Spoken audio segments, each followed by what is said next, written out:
Muy buenas tardes. Vamos a dar inicio a esta segunda sesión del ciclo Las Revoluciones de México. Bueno, en este caso las revoluciones de independencia de México, pero también, ¿cómo definirlo? Las guerras de reforma, revoluciones de reforma, no sé, muy complicado. Y el próximo lunes la revolución de 1910-20 en comparación con otras revoluciones. Pero hoy ahorita nos toca la revisión de los procesos mexicanos de mediados del siglo XIX. Para quienes estuvieron en la sesión de la mañana, debo decirles simplemente que en esta ocasión vamos a comparar el proceso mexicano consigo mismo en algunos casos, ¿no? Regiones, proyectos de diferentes grupos, y creo que va a ser una sesión tan interesante como la de la mañana. Se van a incorporar en su momento Rubén Ruiz y Patricia Galeana. Ahí está Patricia. Patricia, ya está aquí. Ya.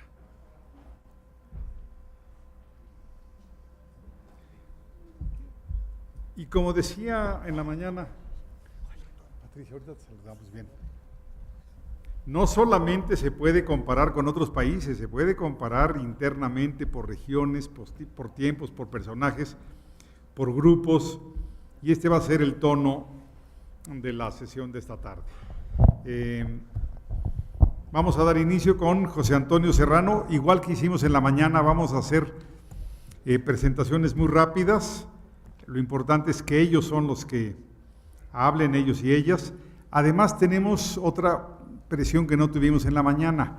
Después de esta sesión habrá otra sobre la Revolución Cubana con Enrique Krause y Rafael Rojas para comentar el libro de Hugh Thomas. Entonces tendremos que dejar un poco la sala para cambio de escenario a eso de las 6:15 más o menos. Comenzamos entonces con José Antonio Serrano del Colegio de Michoacán, presidente del Colegio de Michoacán, y me da mucho gusto decirlo, el próximo 7 de noviembre ingresa, bueno, ya ingresó, pero da su discurso de ingreso a la Academia Mexicana de la Historia. Muchas gracias. José Antonio. Pues como siempre, sí se oye, ¿verdad? Como siempre agradezco la generosidad de Javier. Como siempre le digo, hay uno de sus títulos de su libro, Científicos y Rudos. Él siempre es un científico, siempre es solidaridad y nunca es rudo. Siempre es muy... Sí puedo ser muy rudo. Bueno, a mí no me ha notado notarlo porque no he estado en el Colegio de México. Pero al mismo tiempo hay un reclamo, porque yo lo que voy a hablar va a ser de la revolución liberal en la primera mitad del siglo XIX. Es decir, no me voy a referir a la reforma, sino voy a ver antes. Y voy a explicar por qué. Y comienzo. Voy a poner mi reloj. El siglo XIX visita con vergüenza al liberalismo de la primera mitad del siglo XIX. La revolución liberal en América Latina se convirtió durante gran parte del siglo XX en una categoría peyorativa. Los estudiosos de las ciencias sociales consideraban que los saldos históricos del liberalismo decimonónico del siglo XIX que permanecían en el siglo XX eran fracasos, traiciones, injusticias y estratégicas políticas incorrectas. El liberalismo era y seguía siendo el fundamento del capitalismo, responsable de su desarrollo de América Latina, que había ocasionado la formación de estados nacionales represivos, poco dados a desarrollar políticas públicas favorables a la inmensa mayoría de la población, que había atentado contra el bienestar de las clases populares, en particular de los pueblos indígenas. La conclusión fue notoria. Los frutos del liberalismo decimonónico estaban podridos. Y más si cabe se afirmó después del triunfo de la Revolución Cubana. Esta se convirtió en los 60s y 70s en el modelo a seguir en el futuro. Lo demás, antes de la Revolución Cubana, el liberalismo, eran las ruinas de la historia, un pasado que más valdría olvidar. En el caso de México, hubo un factor específico muy poderoso que marcó de manera muy notable la visión que se tiene sobre el siglo XIX mexicano. Ese factor poderosísimo se llamó Revolución Mexicana, o deberíamos decir la Revolución Mexicana en mayúsculas y omnívoda. Durante muchas décadas, para un amplio espectro de las ciencias sociales humanas, tanto de México como fuera de ella, la Revolución Mexicana se vio como el estereotipo de la verdadera revolución en la historia de México. Es más, el periodo, también en gran parte revolucionario en muchos aspectos, de Benito Juárez y su época, fue calificado solo como la Reforma, ya que no llegaba a alcanzar los parámetros verdaderamente revolucionarios de 1910. Se trasladó y fundó un solo, único modelo de revolución. Desde el mirador de la Revolución Mexicana del siglo XX, se interpretó y analizó el siglo XIX, 1800, en donde prevalecían las características de un pasado presidido por la anarquía, tras el desmoronamiento del orden colonial, por golpes de estados incesantes, por la debilidad y la existencia del Estado, por guerras intestinas, por enfrentamientos fratricidos, de falsos liberales y de liberales falsos, de caudillos, de caudillotes, un siglo XIX de espadones.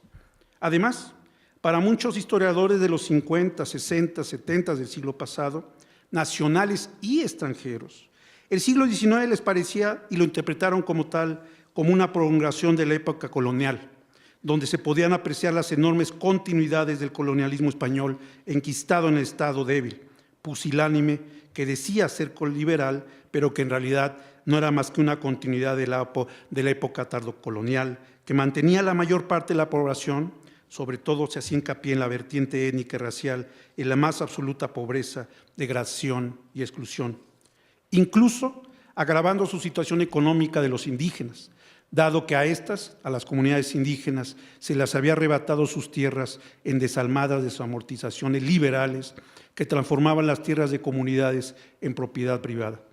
Y no solo para México, sino para muchos lugares, este liberalismo, esta interpretación era uniforme.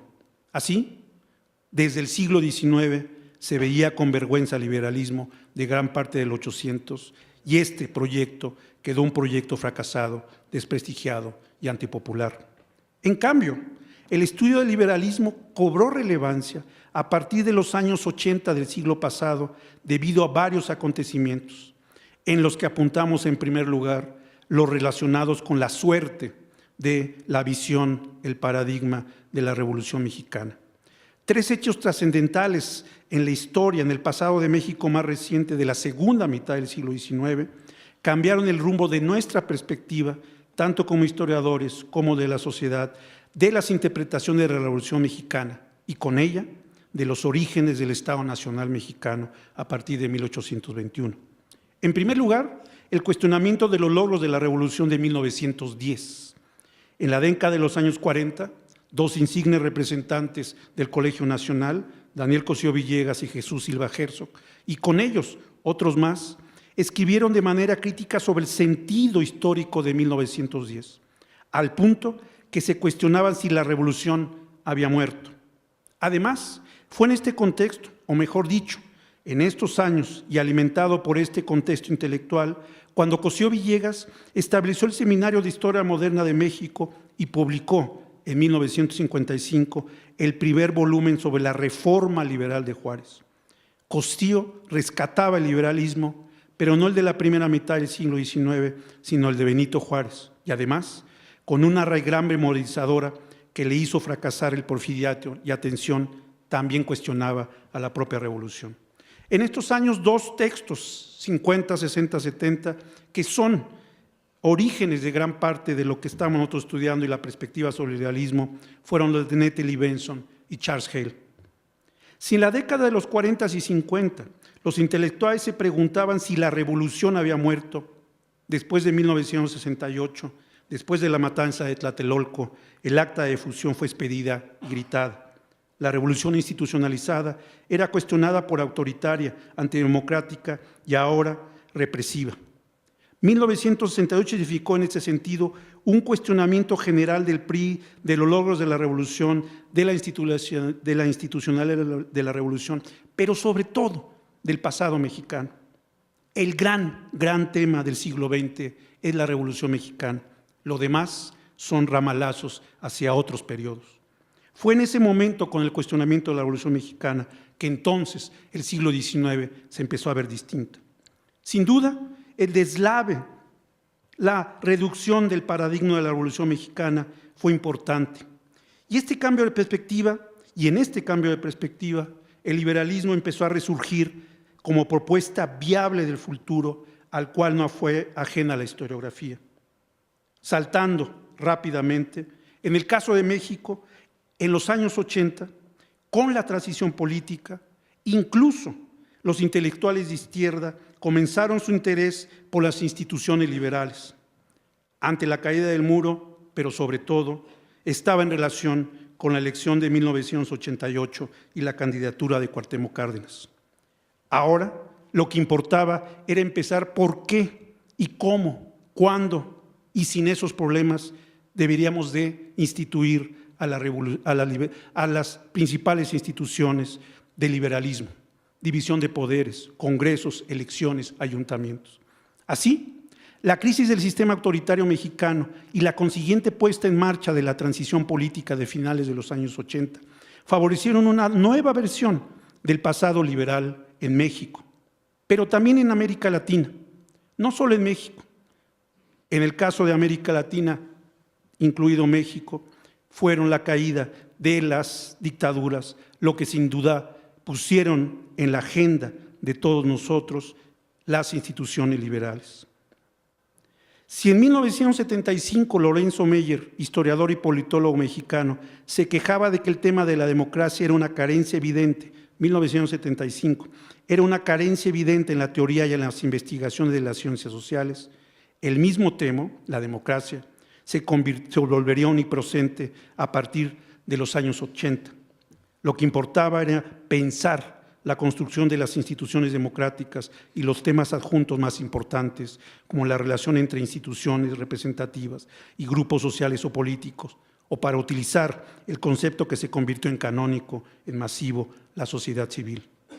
Es en estos tiempos, en los 80s, en los que los latinoamericanos importa tanto la construcción de las instituciones y los procesos de creación de una cultura política democrática, y en los que, por consiguiente, estamos empecinados a empezar y a hablar sobre política.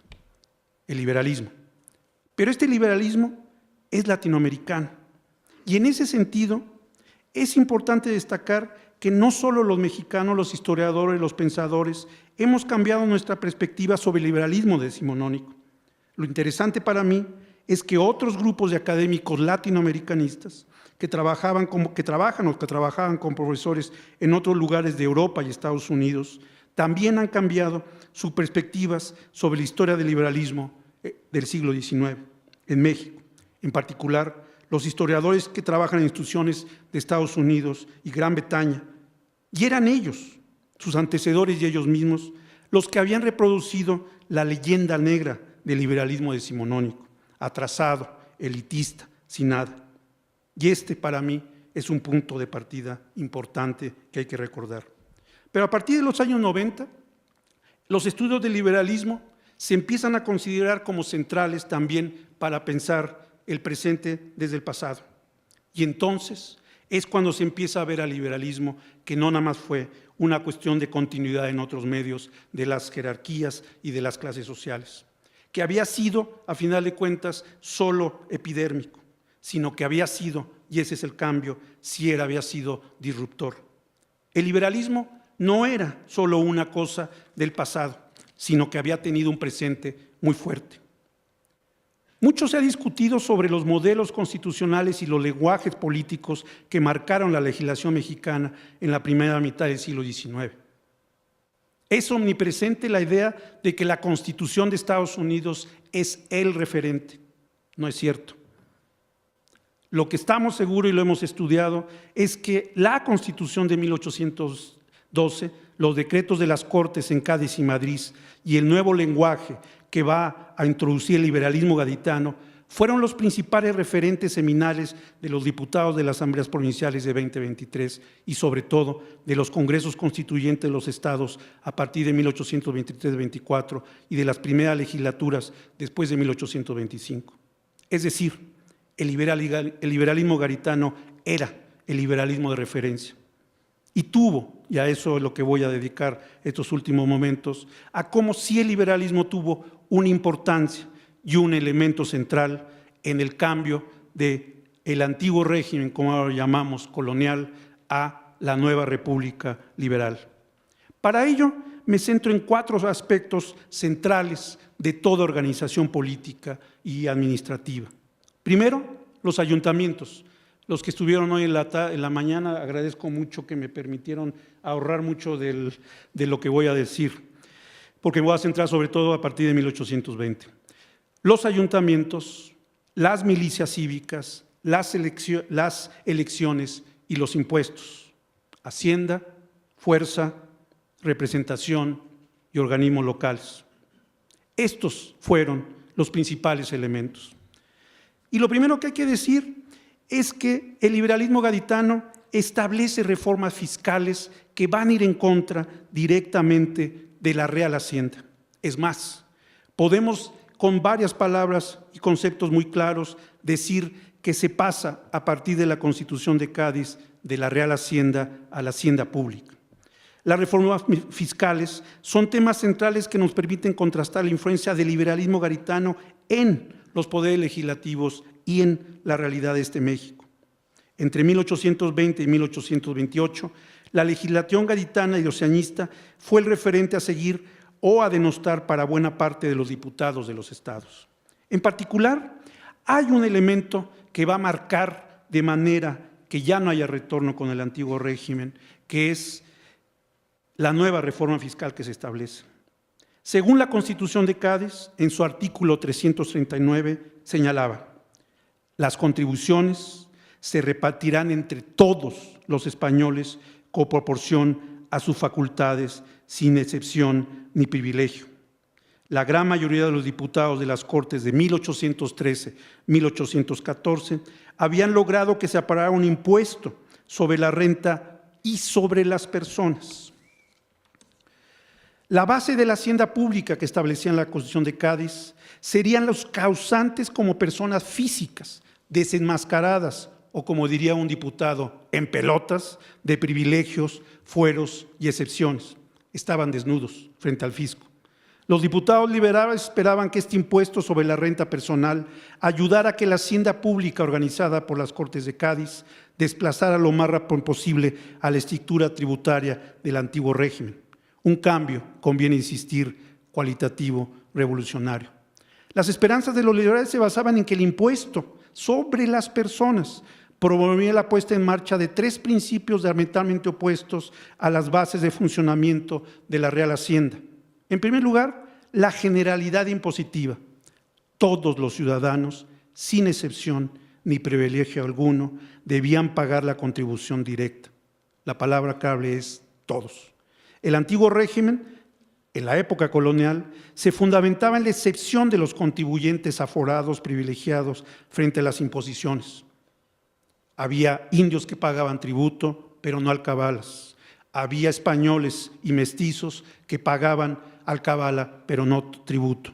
Los más fregados eran los negritos, porque pagaban tributo y alcabalas. Pero podemos hacer una serie de distintas ramas sobre la Real Hacienda y la palabra era algunos, pocos, otros. En cambio, las contribuciones directas, las contribuciones de las Cortes de Cádiz eran todos. El paso de la Real Hacienda a la Hacienda Pública implicó un cambio de concepción y, lo más importante, de organización efectiva del sistema tributario. El rey dejó de ser la última potestad fiscal, mientras que las Cortes, como lugar de ejercicio de la soberanía nacional, asumieron el papel esencial de decretar las contribuciones. Y su potestad era exclusiva. Solo los diputados, y después serán los diputados provinciales, etcétera, eran los únicos encargados de asignar la carga tributaria. Otro tema importante del liberalismo, me queda poco tiempo, son el paso de cabildos a ayuntamientos. En la época colonial había 2 tipos de cabildos, los cabildos españoles y los cabildos indígenas. Los cabildos indígenas aproximadamente eran 1000, los cabildos de españoles eran 20. Pero lo importante aquí es que había determinada cantidad, había una diferencia étnica. Había cabildos de españoles y había cabildos de indígenas en el antiguo régimen, que no tenían las mismas facultades, eran menos los españoles. Como dijo alguna vez Felipe Castro, busquemos la democracia en la época colonial, no los españoles, sino los indígenas. Lo importante es que la Constitución de Cádiz estableció primero una diferencia en términos, anuló la diferencia entre cabildos españoles y el cabildos indígenas. Todos podían tener su cabildo. Y el tema es la cuestión demográfica. Cada 1000 habitantes, o como se decía en ese momento, y es muy importante, cada 1000 almas tenían la posibilidad y el derecho de hacer su propio ayuntamiento. Esto, sobre todo entre 1820 y 1823, va a crear un cambio muy importante en términos del sistema político mexicano, porque la demografía va a ser el elemento, no el privilegio o la cuestión étnica. Elecciones. Las Cortes, tercer tema, las elecciones. Las elecciones, las Cortes de Cádiz establecieron las elecciones mediante sufragio universal indirecto. La Constitución de 1812 va a ser, tras la Jacobina de 1793, la segunda en el mundo que estableció un sufragio universal, si bien indirecto. Esta circunstancia hay que tenerla en alta consideración por lo poco usual, dado que el liberalismo pocas veces ofreció una casa democrática. Pero lo más importante es que las elecciones eran de todos. Podían votar aunque sea de manera indirecta y eso trajo consigo elementos importantes. Bueno, la última, ya cuando publique el texto, veremos opinión pública y elecciones. Solo quiero decir cuestiones de milicias. Las milicias, la Constitución de Cádiz establece una milicia cívica, no Guardia Nacional, milicia cívica, donde se dice, primero, que deben de estar todos los ciudadanos, que ellos pueden elegir a sus oficiales. Esto es muy importante, porque el ejército en el antiguo régimen colonial, Europa, se hacían cuerpos de acuerdo a cuestiones étnicas. Estaban los flecheros indígenas, los pardos y morenos, y estaban todas las milicias provinciales. Lo que hace la Corte de Cádiz es establecer una milicia para todos. Y como hoy vimos en la mañana, la guerra va a traer un elemento más de igualación. Todos deben de participar, ya sea en el campo insurgente o en el campo realista, independientemente de su adscripción étnica. Últimas palabras. Después del liberalismo diseñista, el antiguo régimen fue superado en sus aspectos más importantes, más centrales, lo que podamos advertir como fundamentales. Esa es la pregunta que hay que formular y, por supuesto, hay que advertir que quedaron pervivencias del antiguo régimen por abolir. Y por supuesto que estas recordaban más al antiguo régimen que al nuevo, comportamientos y mentalidades que tardaron en erradicarse, adaptaciones del viejo al nuevo orden, aspectos económicos que fueron abolidos y luego restituidos, como en algunos sucedió. Sin embargo, hay que preguntarnos y acordarnos de una frase. ¿La revolución es la revolución? Como diría Luis Cabrera, no. Hay varias revoluciones en la historia de México. Antes de la Revolución Mexicana, el gran paradigma que era y eje central del sistema político, antes de la Revolución Mexicana, por supuesto, hubo varios procesos revolucionarios en el siglo XIX. Hay que verlo con vergüenza el siglo XIX, pero también hay elementos de rescate. Y una frase que me parece especialmente importante, y está relacionado con Javier García Diego, que habla de estos cambios de perspectiva, no nada más desde el Estado mexicano, sino de las instituciones. Se han de acordar que había un Instituto Nacional de Estudios sobre la Revolución Mexicana. Aquí el señor integrante del Colegio Nacional le cambió el nombre a Instituto Nacional de Estudio de las Revoluciones de México. Ahora lo veo sonriendo, pero en ese momento, cuando se dio, tuvo que ser como sparring. Hubo críticas muy fuertes. ¿Cómo va a ser posible que se estuviera rebajando la Revolución Mexicana, diciendo que había las revoluciones de México? Pues sí hay distintos tiempos de revoluciones, como señala bien este coloquio. Hay que buscarlas y, como siempre, hay que aprenderlas para saber qué es lo que hemos hecho bien y hecho mal. El liberalismo, pues, no es una manzana emponzoñada. Hay que reconocernos en parte en ella y criticarla. Muchas gracias.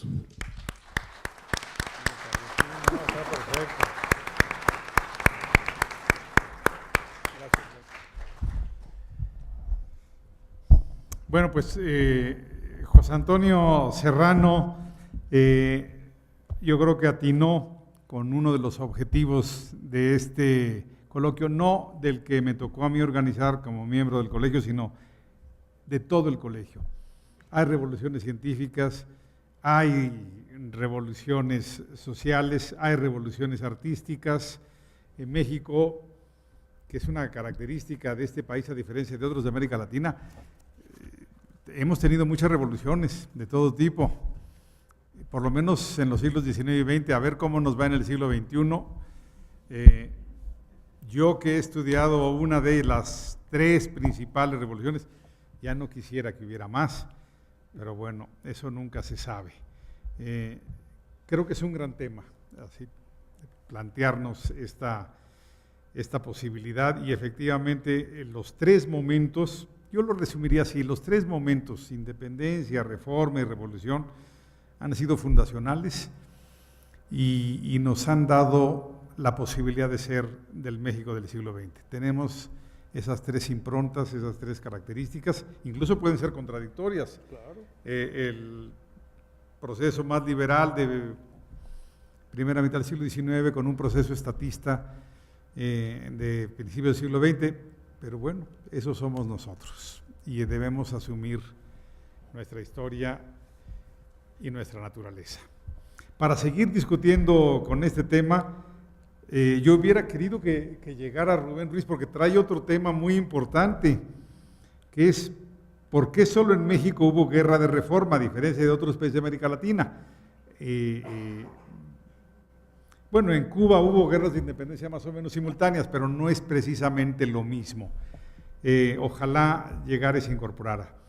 Y tiene ahora la palabra Silvestre Villegas, de la UNAM, del Instituto de Investigaciones Históricas. Y perdón, Silvestre, pero déjenme decir algo, que yo tengo años de admirar la obra de Silvestre por una razón.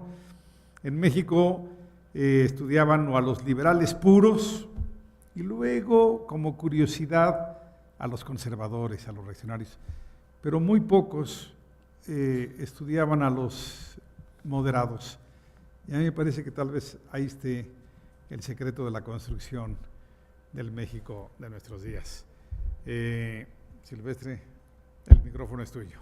Muchas gracias. Bueno, antes que todo,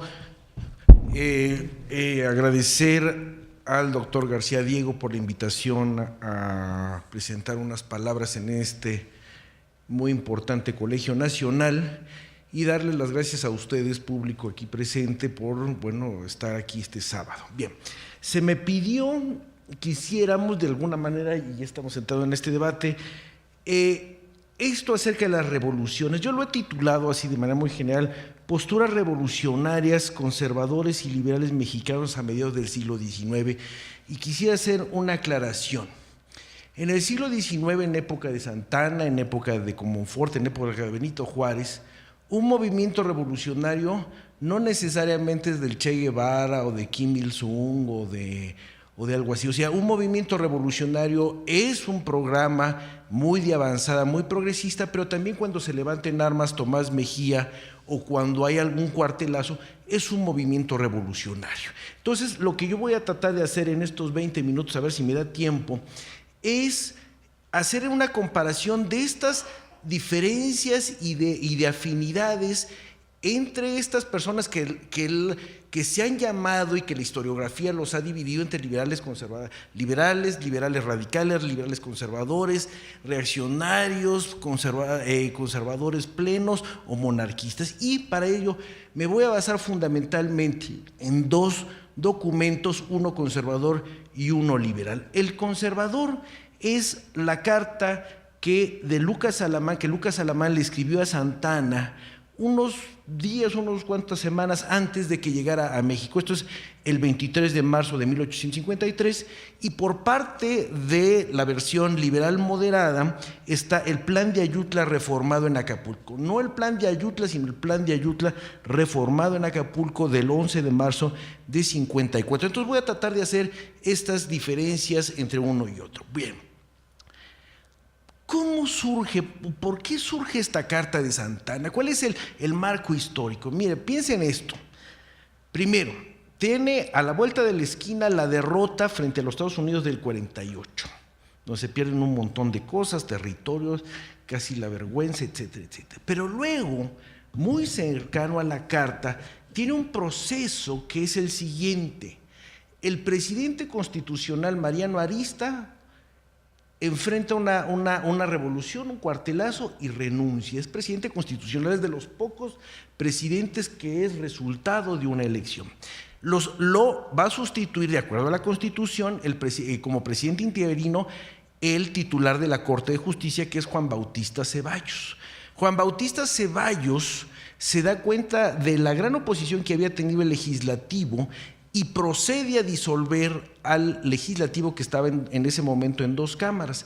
El legislativo no se disuelve y desconoce al propio Ceballos.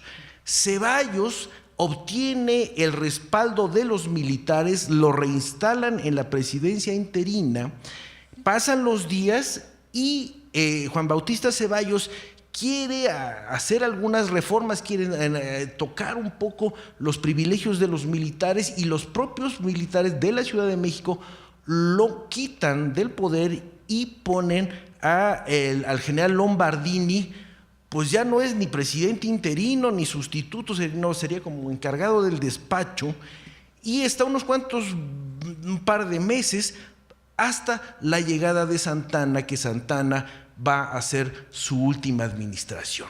Entonces, en el lapso de unos cuantos meses, se pasa de una presidencia constitucional a algo que es un general que llega con amplios poderes. Y entonces, ¿qué es lo que nos dice Lucas Salamann? O sea, piensen ustedes, es la derrota frente a los Estados Unidos y esta especie de gran crisis. Concretamente estamos hablando en este momento de la figura del titular del Ejecutivo. Y entonces dice la Carta de Santa Anna lo siguiente, y son palabras de él. Es lo primero conservar la religión católica, porque la consideramos como el único lazo en común que liga a todos los mexicanos. A lo mejor a nosotros se nos hace, bueno, verdaderamente en este mundo de libertad, ya lo platicábamos el otro día con Patricia, bueno, pues aquí podrá haber bautistas, metodistas, en fin, bastante tolerantes, pero en aquel momento, para esta persona, y teniendo enfrente lo que había sucedido con la derrota frente a los Estados Unidos, el tema de la religión es una cosa muy interesante. Y el Plan de Ayutla dice lo siguiente: las instituciones liberales son las únicas que convienen al país, con exclusión absoluta de cualesquiera otras. No va a mencionar cuáles son estas instituciones liberales, pero claramente frente al texto de Ayutla, que dice son las instituciones republicanas las que convierten al país, el documento de Comonfort dice son las liberales. Entonces aquí ya estamos viendo una doble vuelta de tuerca con la precisión de ciertos términos. Y luego vamos a ver algo que tiene que ver precisamente con esto, como he comenzado la plática del presidente. Dice número 2: deseamos que el gobierno tenga la fuerza necesaria para cumplir con sus deberes, pero sujeto a principios y que responsabilicen y eviten los abusos. Y en Ayutla, o Acapulco, si lo queremos plantear, dice así: el presidente interino que resulte de esta revolución, si gana la revolución, sin otra restricción que respetar las garantías individuales, quedará investido de amplias facultades para reformar todos los ramos de la administración pública. Entonces, ¿qué quiere decir? Que tanto para Santana como para los surianos de Acapulco, y ya lo estamos viendo con esto que sucedió de Aristas, Ceballos, Lombardini, etcétera, y no solamente de este momento, sino es una constante en los años 30 y se sigue en los años 60, es cómo vamos a hacer que el titular del Ejecutivo y luego las diversas secretarías de Estado funcionan y, como diga, tengan el suficiente poder para controlar ese enorme territorio muy despoblado y poco comunicado. Entonces, dice aquí, deseamos que tenga mucha fuerza, pero sujeto a principios y responsabilidades, nos dice Lucas Alamán, y de alguna manera también nos lo dice como Monfort. ¿Por qué? Porque en el fraseo del siglo XIX, y eso se ve muy bien ya una vez que se empieza a dar las discusiones del constituyente, dicen claramente, no queremos un tipo, un individuo que se comporte como el sultán turco o el emperador de la China, que puedan enviar a cortarles las cabezas y cosas peores. Debe ser un jefe del Ejecutivo fuerte, pero de alguna manera circunscrito por todo un andamiaje de leyes, de instituciones que están en proceso de crearse. Por eso es muy bonito el libro de Fernando Escalante Gonzalvo, el de los ciudadanos imaginarios. Yo se los recomiendo que lo lean, porque es un tránsito en el siglo XIX donde dice, desde la Constitución del 12, que ya lo mencionó José Antonio, podríamos irnos más para atrás, pasando por la 2436 en adelante, se plantea muy a la manera ilustrada las instituciones, la existencia del ciudadano, y lo que nos dice Fernando Escalante es el gran problema de México y América Latina es la construcción de ese ciudadano. O sea, votar en la presidencia es la cereza del pastel. La cuestión es cómo va a participar, si se pone o no se pone alumbrado en una calle, si hay o no hay que participar en la remoción de escombros resultantes de un terremoto. Ahí es donde se hace la ciudadanía, desde abajo para arriba. Y luego viene un tema que últimamente me ha gustado mucho, y dice Lucas Alamán lo siguiente, dice, estamos contra la federación, contra el sistema representativo por el orden de elecciones que se ha seguido hasta ahora. Dice y sigue diciendo, estamos contra los ayuntamientos electivos y contra todo lo que se llama elección popular. Y le pone una comita, mientras no descanse sobre otras bases.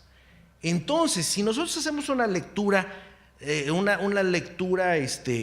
pequeña, diríamos, bueno, es que está en contra de las elecciones populares. No, lo que está diciendo es que lo que no le gusta es la manera en cómo están actuando esos gobernadores, esos presidentes municipales, etcétera, etcétera. Y entonces, la parte de Ayutla dice lo siguiente, se convocará un congreso extraordinario que se ocupará exclusivamente de constituir a la nación bajo la forma representativa y popular. Bien, ¿cuál es uno de los grandes temas del siglo XIX y del siglo XX? Bueno, pues es esta relación entre un presidente, un ejecutivo en general, no solamente el presidente, sino los diversos ministerios, como se le decía en el siglo XIX, las secretarías de Estado, ¿no?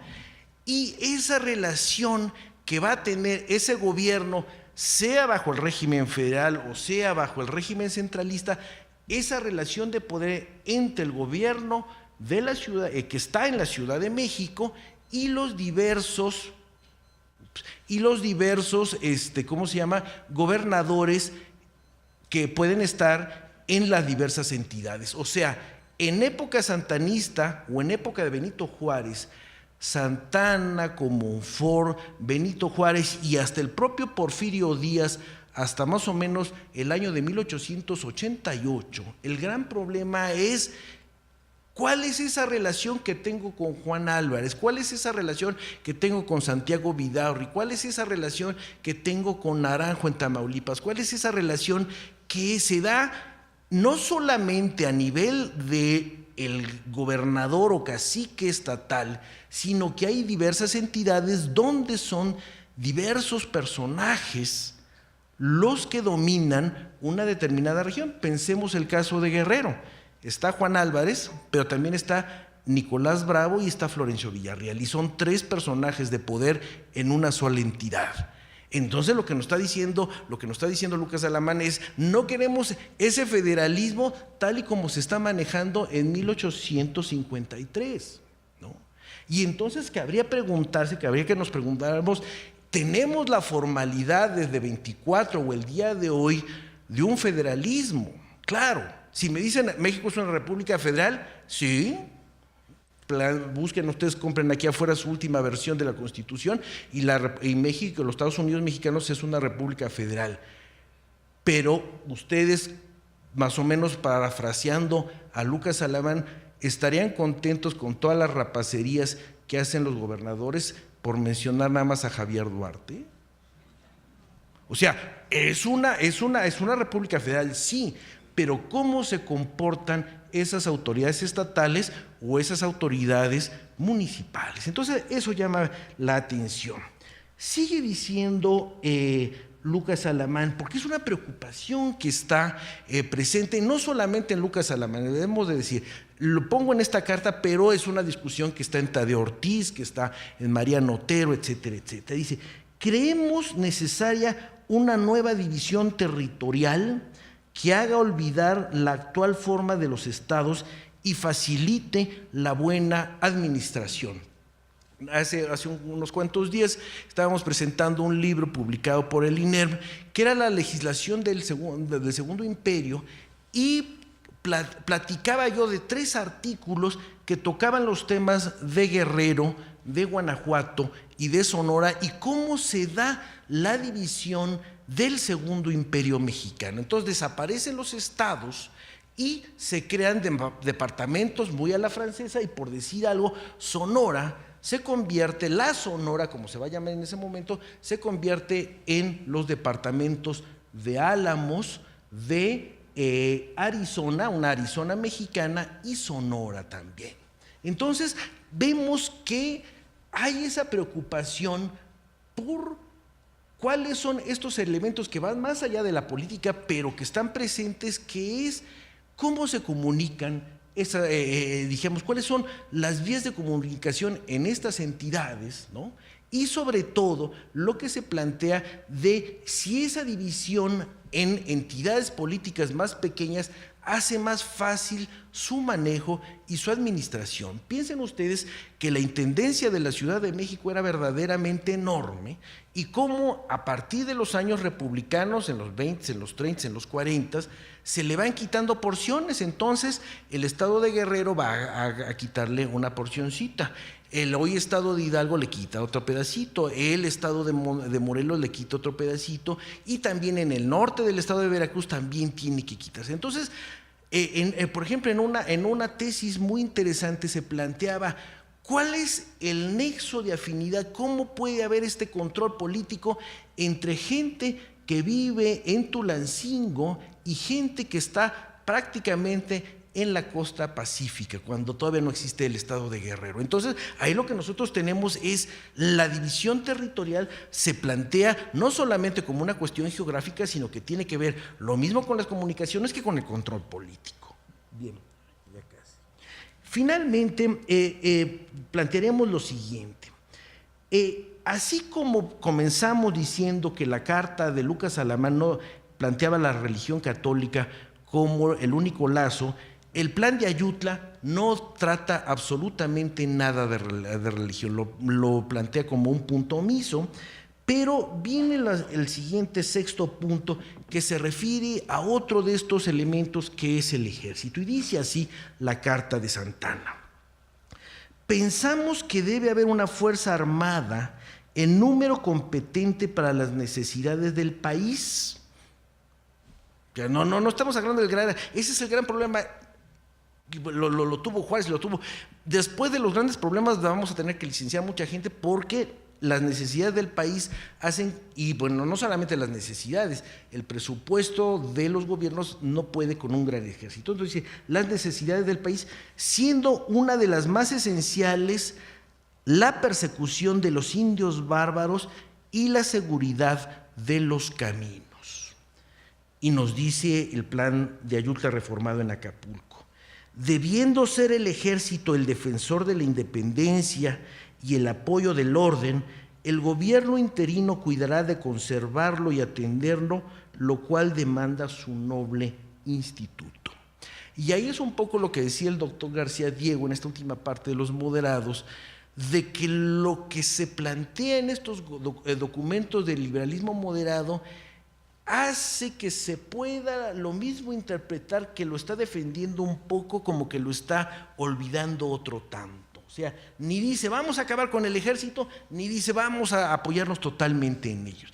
Pero lo que llama la atención es, ese ejército está presente en la vida republicana y tiene algunos problemas muy interesantes. Cuando dice la persecución de los indios bárbaros, y con esto, y la seguridad de los caminos, ya con esto termino, y es lo siguiente.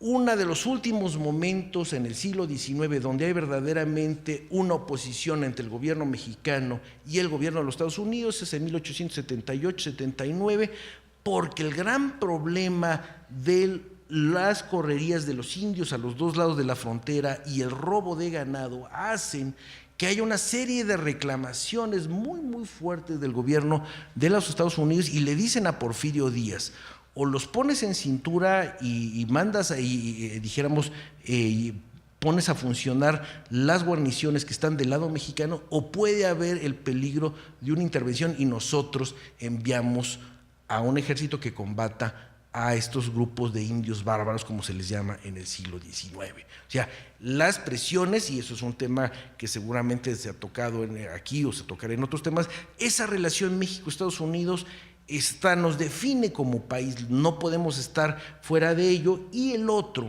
esta seguridad en los caminos. Acuérdense ustedes que para cualquier gobierno que se haga respetar en este pacto social entre las autoridades y la ciudadanía, los gobiernos tienen que brindar seguridad. Y entonces, sí, ustedes lo han leído en Los bandidos de Río Frío, que se escribe mucho tiempo después, pero la realidad de que uno salía de las garitas de la Ciudad de México, del puerto de Veracruz, y podía uno ser asaltado prácticamente al kilómetro afuera. Bueno, es una necesidad que se plantea para que un gobierno funcione, y eso es de 1850 como el día de hoy. Yo me acuerdo, lo decía la doctora Elisa Vargas Lugo, que cuando estaba haciendo su libro sobre las portadas virreinales, ella iba con el doctor Carlos Bosch, y bueno, pues iban recorriendo la geografía mexicana, tomaban foto, sacaban una mesita, tomaban su vinito con pan. Bueno, esos viajes en su Caribe, en su combi de aquellos años, pues no la podrían hacer el día de hoy, porque serían presas del crimen organizado. Muchas gracias.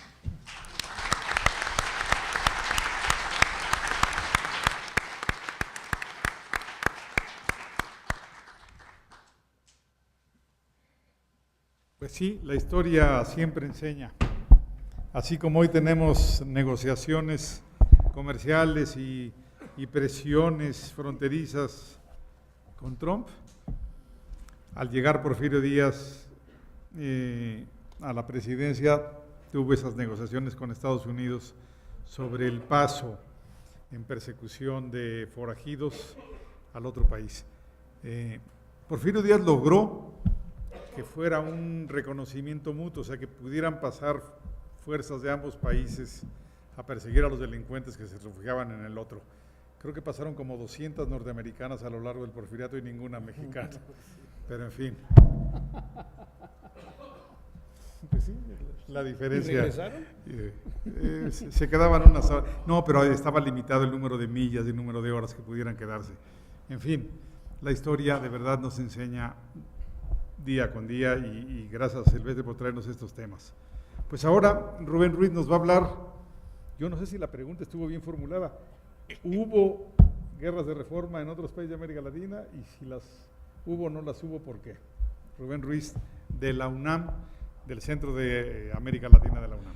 Adelante, Rubén. Gracias. Muy buenas tardes tengan todas y todos ustedes. Antes que nada, una disculpa. 2 desafortunadas decisiones generaron muchos problemas, pero bueno, ya estamos aquí. Agradezco en primer lugar la atenta invitación para estar aquí con ustedes y con esta mesa que es verdaderamente de privilegio. Me siento muy honrado de poder estar aquí. Pues efectivamente yo me pregunté y me volví a preguntar si estaba bien formulada la pregunta. Independientemente de si se llamaron guerras de reforma o no, hubo algunos procesos históricos en donde sí muchos de los elementos de lo que conforma nuestra guerra de reforma estuvieron presentes. Pero me parece que de todas maneras hay algunos elementos que las diferencian de una manera singular y tal vez eso nos ayude a mantener nuestro orgullo mexicano de que somos singulares dentro de América Latina. Antes que nada, quisiera yo simplemente a manera de recuerdo, y ahora esta cosa no se mueve, a manera de recuerdo señalar que lo que nos enseñaron en la primaria, ¿qué es la guerra de reforma? Una guerra que se lucha a lo largo de 3 años, se inicia formalmente a finales del año de 1857, termina en el año de 1861 y hay un momento crucial allá por el año de 1859 en donde tanto las cuestiones bélicas como las cuestiones ideológicas tienen un giro fundamental que transformará la vida de nuestro país y lo que vendrá mucho después. El momento de inicio, el pretexto de la guerra de reforma, bueno, no es pretexto, es una causa real. El motivo de la guerra de reforma tiene que ver con todo un proceso de transformación legal, de transformación institucional y también de transformación cultural en la vida de nuestro país. Fueron esas 3 cosas. En realidad, la reforma puede ser considerada plenamente como una revolución que abarca prácticamente todos los ámbitos de la vida. Nos transformó de tal manera que no nos podemos entender ahora ni en términos de instituciones políticas, ni en términos de cosmovisión, ni en términos de conformación social, si no hubiera sido por ese momento de reforma. En febrero de 1857 se promulga la Constitución, a la que nos referimos como la Constitución de 1857, que sigue siendo la que rige los destinos de este país, aunque con algunas modificaciones muy importantes, de 1917. Después de la promulgación de esa Constitución vienen 2 procesos paralelos. Por una parte, el tratar de echar a andar la vida cotidiana y la vida pública de este país, algo que va a ser muy difícil, puesto que lo que se ve inmediatamente después de la promulgación es que no iba a ser coser y cantar tener nuevas instituciones políticas.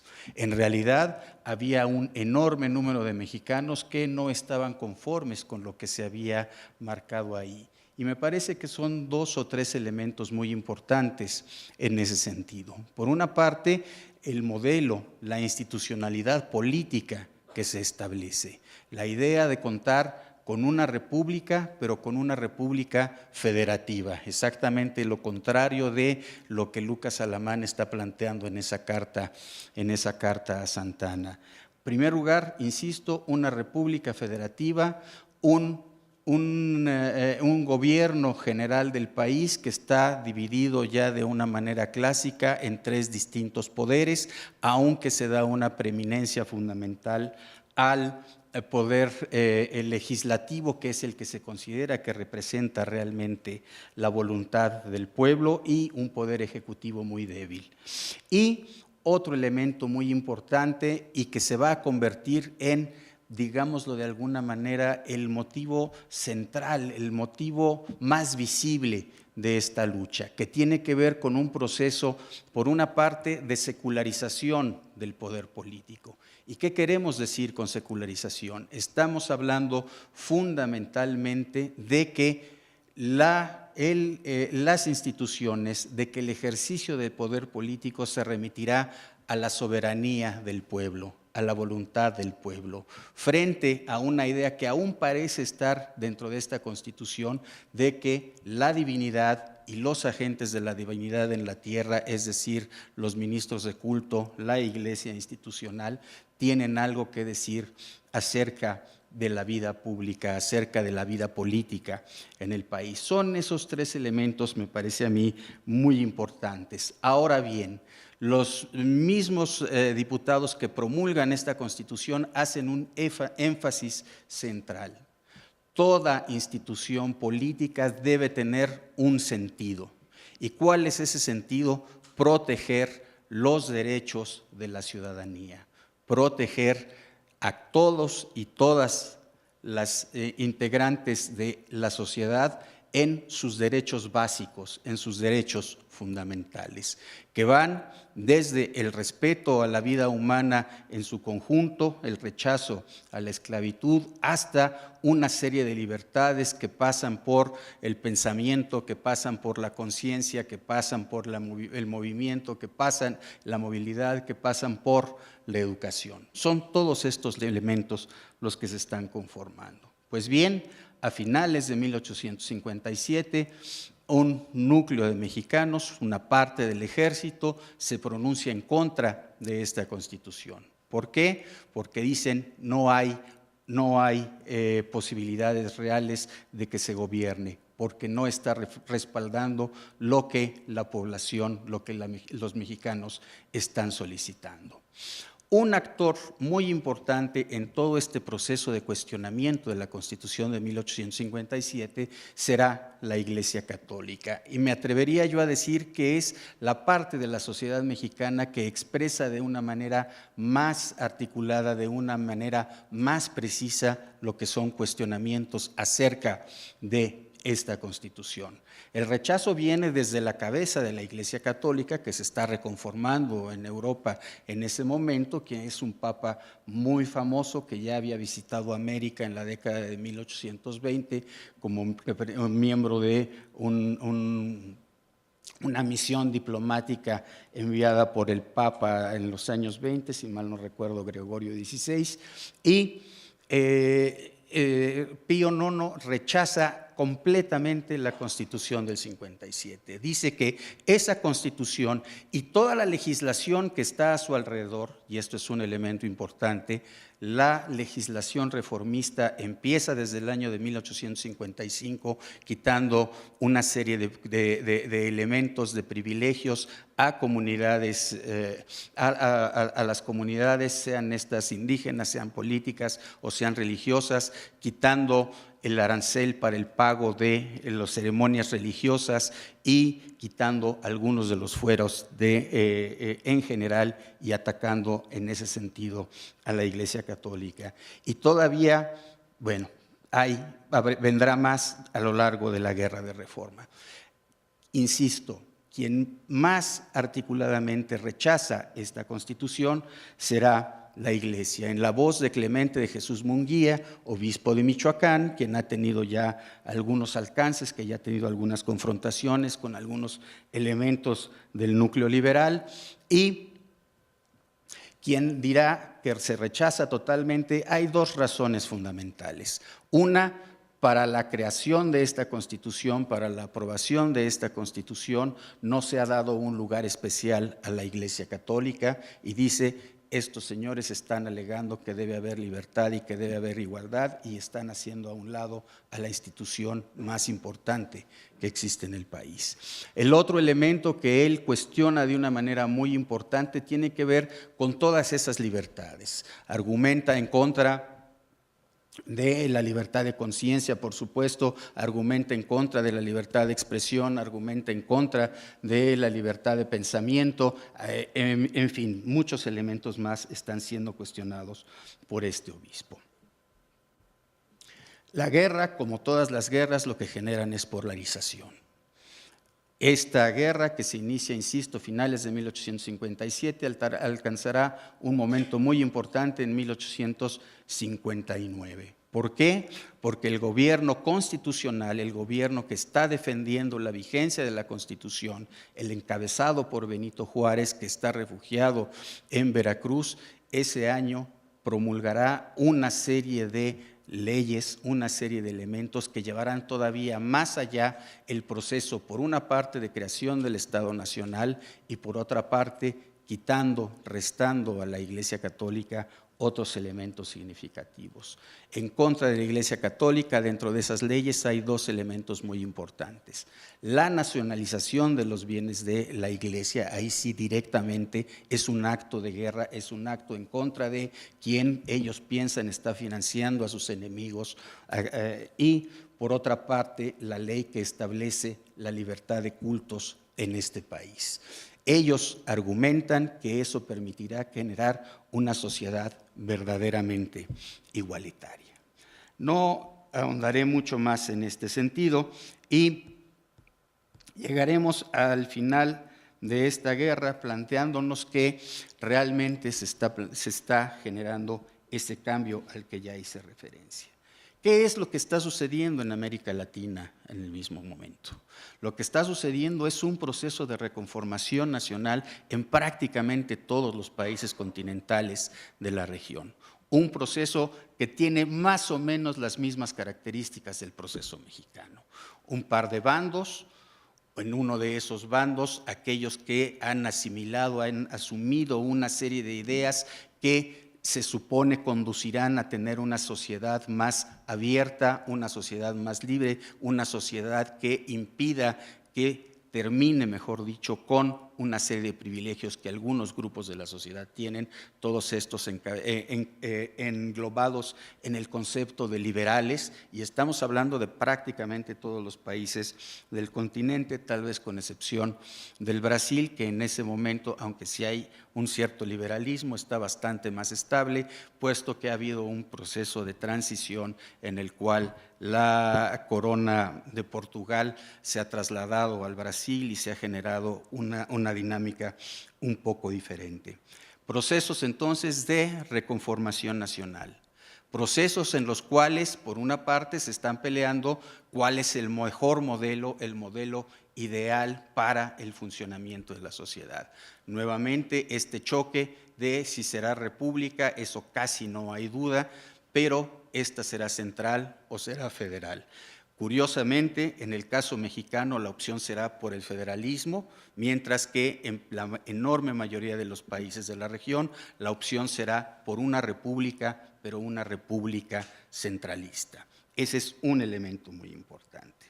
Ahora bien, en todos estos países de América Latina, en la enorme mayoría de los países de América Latina, ya me referiré a alguna excepción, hay un proceso en el cual también viene un cuestionamiento del papel de lo religioso dentro de la sociedad, pero más que el papel de lo religioso que nadie cuestiona en sí mismo, ni siquiera los liberales mexicanos combaten o atacan a la práctica de la fe. Lo que hay es sí un cuestionamiento de la Iglesia Católica como el instrumento que deba guiar, que deba normar, que deba ser el intérprete de la vida religiosa y que tenga una voz política particularmente significativa. Países en donde esto se va a dar de una manera muy clara, podríamos pensar, son Colombia. De hecho, Colombia se adelanta un poco al caso mexicano. En el caso mexicano, la Constitución es de 1857, en el caso colombiano, la Constitución es de 1853. Las medidas son prácticamente las mismas, que van desde buscar la apertura hacia la tolerancia religiosa, la apertura hacia una libertad de cultos, aunque no plena, pero sí hay un cuestionamiento del papel económico de la Iglesia Católica y también hay un cuestionamiento del papel político. Una diferencia importante en el caso colombiano es que ahí tratan de mantener una institución que viene desde la época colonial, que es llamado el patronato ya será republicano en esta época. En la época colonial era el patronato regio. ¿Y qué quiere decir esto? Fundamentalmente la capacidad de nombrar o de proponer el nombramiento de la jerarquía eclesiástica. Quiere decir también el control de la disciplina eclesiástica, que esto es algo muy importante, el control de los documentos que envíe el Papa hacia el país en cuestión. Hay esos elementos. Hay otros que tienen que ver con la creación de ciertos elementos de las instituciones republicanas, registro civil, matrimonio civil. Es este el conjunto en el que se está trabajando en el caso colombiano. En el caso venezolano hay un proceso bastante semejante, aunque un proceso que viene de más atrás en el tiempo, pero que solo se concretará hasta la década de 1870. En realidad, las grandes transformaciones en América Latina sobre la situación de la Iglesia Católica o el acotar ciertos elementos del funcionamiento de la Iglesia Católica y de la práctica de fe de la Iglesia Católica vendrán a partir de los años 1870. Entre 1870 y 1880 se darán estos procesos, por ejemplo, en el caso venezolano, en el caso chileno también habrá algo de estos elementos. Pero ¿qué sucede? ¿Cuál es la gran diferencia entre esos procesos y el proceso mexicano? En primer lugar, el papel del cuestionamiento del funcionamiento económico de la Iglesia Católica. Tenemos que reconocer que la Iglesia mexicana era con mucho la iglesia más rica de todo el continente. Había una cantidad de dinero, no solo en términos de los ornamentos para el culto, que eran muy importantes para definir, por ejemplo, lo que era una población o no, desde ese nivel, hasta la propiedad de tierras, hasta la propiedad de fincas urbanas, hasta la generación de actividades económicas muy importantes en este sentido. En ese caso, la Iglesia mexicana era una iglesia muy rica y por lo tanto tuvo muchos más elementos y muchos más motivos para defender su posición. Tuvo otro elemento también muy importante y es que en el caso mexicano ya la élite se estaba diferenciando un poco. Ya la élite terrateniente estaba dejando lugar a un sector de clase media acomodada, vamos a decirlo así, que está buscando un nuevo papel en la sociedad y que ve en las propiedades de la iglesia un elemento muy importante para generar la capitalización del país. Tendríamos que recordar que es un momento en el cual ya la idea de ir llegando a un funcionamiento capitalista, esto es en todo el mundo occidental, bueno, también está tocando al caso mexicano y la élite mexicana está considerando que se puede hacer una especie de proceso de acumulación originaria de capital apropiándose del capital, de las riquezas de la Iglesia Católica. Pero a mí me parece que hay otro elemento todavía más en estas diferencias. En el caso mexicano, las transformaciones, las reformas, la revolución de la reforma permaneció. ¿Qué quiero decir con esto? No hubo marcha atrás en el segregar a la Iglesia Católica del poder político y no se le retornó el poder político. Sí, hay un repunte en el periodo del Porfiriato, en el cual, bueno, la Iglesia se empieza a recomponer, genera sus instituciones educativas, hay un esfuerzo misional importante, hay una serie de nuevas advocaciones y de nuevos cultos que se están introduciendo dentro de la práctica de fe católica. Sin embargo, la Iglesia como tal no tiene el papel político que sí tuvo en la primera mitad del siglo XIX. En los casos, tanto en el caso colombiano como en el caso venezolano, sí hay un retorno al papel político de la Iglesia Católica, sí hay un retorno a la presencia política de la Iglesia Católica en el quehacer de la sociedad local. Me parece que ahí hay algunos elementos, algunas hipótesis que podrían ayudarnos a entender esto. ¿Por qué no podríamos, por qué No nos conviene hablar de si hubo reforma en esos países o no, porque no fue el paquete total como lo hubo en el caso mexicano, y en segundo lugar, porque tuvo una reversa que no hubo en el caso mexicano. Me parece que esos son los dos elementos centrales. Y nada más para apuntar que efectivamente el caso de la riqueza de la Iglesia era importante, un caso en donde no hay ningún tipo de conflicto en la transformación y en la secularización de la sociedad, que es el argentino. ¿Por qué? Porque era una iglesia tan pobre, que no tenían que pelear. Muchas gracias. Murieron de éxito. Murieron de éxito. Como verán, son temas fascinantes. Ahora que hablaba Rubén Ruiz, recordé una situación. Hace muchos años me tocó participar en un coloquio en Buenos Aires sobre la Revolución Mexicana, y el comentarista de la mesa era Tulio Halperin-Dongui, poca cosa.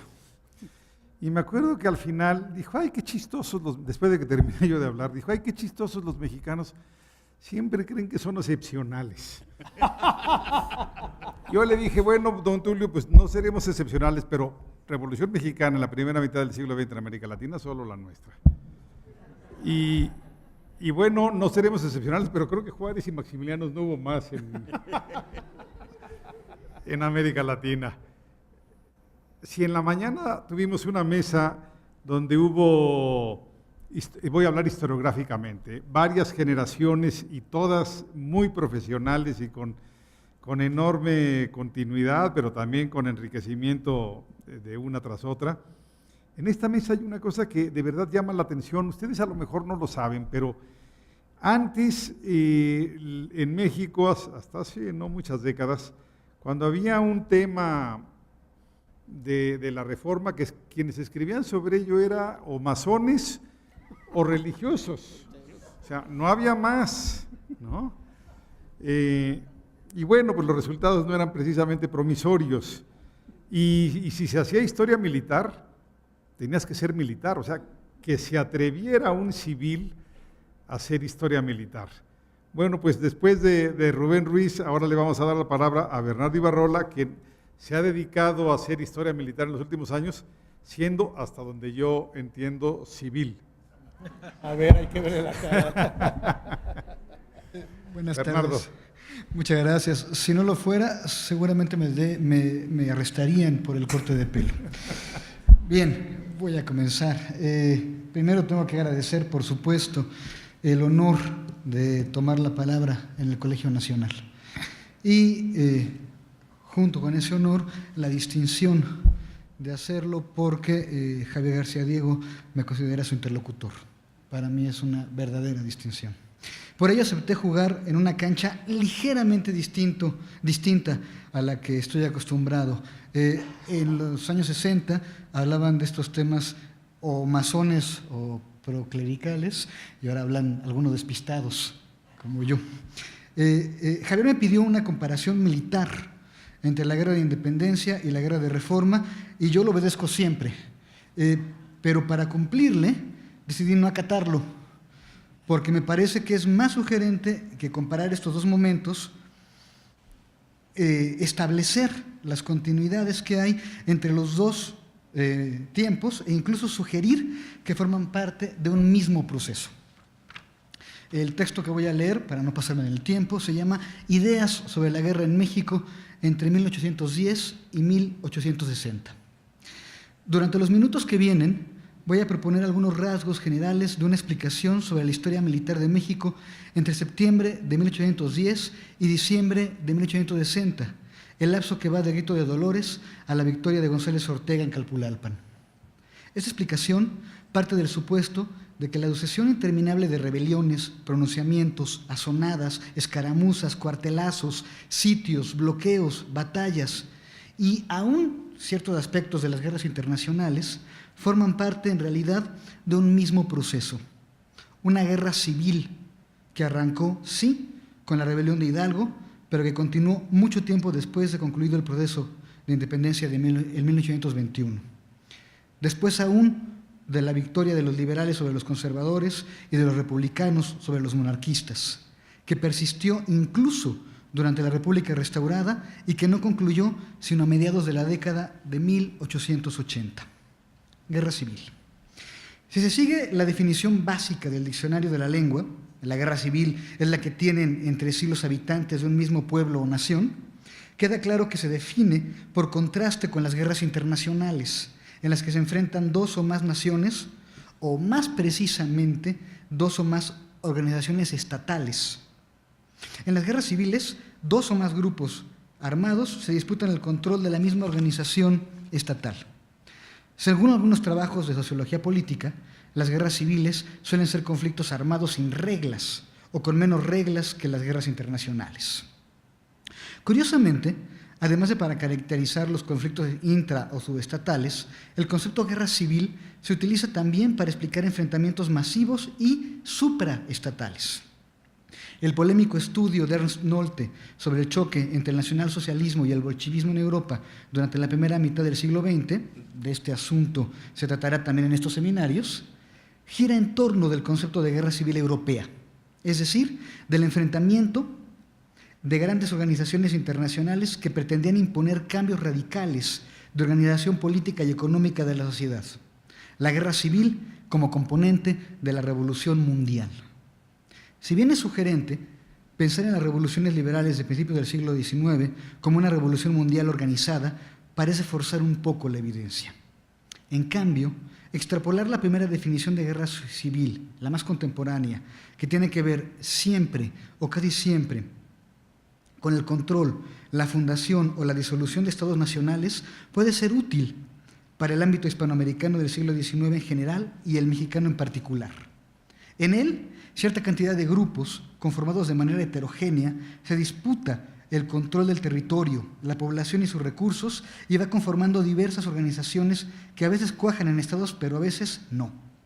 En México, lo que hay, más que sectores o facciones de las sociedades organizados militarmente para conquistar el poder estatal, son grupos, poblaciones y sectores con intereses comunes organizándose solos, muchas veces precisamente para satisfacer las necesidades generadas por la actividad bélica. Como hemos visto en el seminario anterior, la historiografía sobre los procesos de independencia hispanoamericanos superó hace mucho el prejuicio que hacía incompatibles los procesos de desmembramiento progresivo del Imperio Español, de creación de estados, de formación de nacionalidades y de replanteamiento más o menos radicales de las relaciones sociales y económicas. Ahora podemos ver con nitidez que las guerras de independencia también fueron, según qué casos, revoluciones sociales y guerras civiles. Organización. A pesar de la sistemática violencia que supuso la paulatina implantación del orden colonial en el actual territorio mexicano a lo largo de más de 2 siglos, los siglos XVI y XVII, la sociedad novohispana de finales del siglo XVIII estaba en general poco militarizada. Esto comenzó a explicarla el doctor Ávila en la mañana. Como vimos hoy, la rebelión de Hidalgo sorprendió por sus actores, la transformación de sus discursos y sobre todo, su magnitud. Las estructuras militares existentes eran evidentemente insuficientes para enfrentarla. Más si se considera que la metrópoli tenía que enfrentar otras muchas rebeliones a lo largo y ancho de sus dilatadísimas posesiones americanas.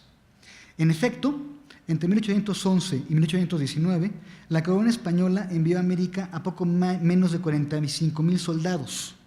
Unos 5,000 se quedaron en Cuba y Puerto Rico. Así que en un periodo de poco más de 8 años, habrán llegado a pelear las guerras de independencia en todo el continente unos 40,000 españoles. Pero la muchedumbre, como le decían entonces, encabezada por el cura Hidalgo, llegó a tener en octubre de 1810, según cálculos muy conservadores, más de 25,000 personas. Y aunque las unidades realistas se adaptaron y sus unidades llegaron a estar conformadas por un 80% de oriundos de América, años después, el aparato estatal novohispano no tenía la capacidad para enfrentar a sus múltiples enemigos así, con un ejército centralizado. En lugar de ello, optó, a mediados de 1811, por enfrentarla por medio de la militarización de la sociedad desde sus relaciones más elementales. Me refiero, por supuesto, al conocido como Plan Calleja, que depositó en los gobiernos locales la responsabilidad y obligación de sostener la pacificación, es decir, la guerra. Como demostró Juan Ortiz en su ya célebre Guerra y Gobierno, esa transformación, además de impedir el triunfo de los rebeldes entre 1813 y 1814, definió las características posteriores de la Guerra de Independencia y durante mucho tiempo más de los conflictos armados, la violencia y muchas otras dinámicas sociales y políticas. Lo que reconocía el reglamento político militar, que es el documento de Calleja, tanto de 11 como de 13, era la inexistencia de un verdadero gobierno colonial centralizado y otorgaba en los hechos la autonomía y posibilidad de gestión de las comunidades y organizaciones políticas locales a cambio de sostener el esfuerzo de la guerra contra los insurgentes. Si un pueblo o un ayuntamiento o ambos estaba obligado a destinar una parte de sus hombres para formar un pequeño cuerpo militar, a pagarles a estos un salario, a alimentarlos, equiparlos y armarlos, y a sostener con ellos operaciones en contra de los rebeldes, que podían ser y eran en muchos casos sus propios vecinos, y todo esto lo hacían con sus propios recursos, entonces, en realidad, el dominio de los niveles superiores de gobierno se disolvía en los hechos, y su carácter nominativo y simbólico se transformó, en muchos casos, en una herramienta funcional a los intereses de los poderes locales en gestación. En la base de esta radical transformación militar estaba la capacidad relativa de las regiones para sostener materialmente, además de sus propias poblaciones, el formidable esfuerzo que supone la organización y el sostenimiento de fuerzas militares. Como demostró hace casi 3 décadas John Tutino en sus bases sociales de la violencia agraria, las rebeliones, luego de surgir, continuaban, se extinguían, se enquistaban en una región o se expandían en función de esas posibilidades, sin la mediación, la regulación y el control de un Estado centralizador. El Plan Calleja alineó las características ecológicas de las regiones y sus capacidades económicas con las posibilidades logísticas para sostener unidades militares durante largos periodos.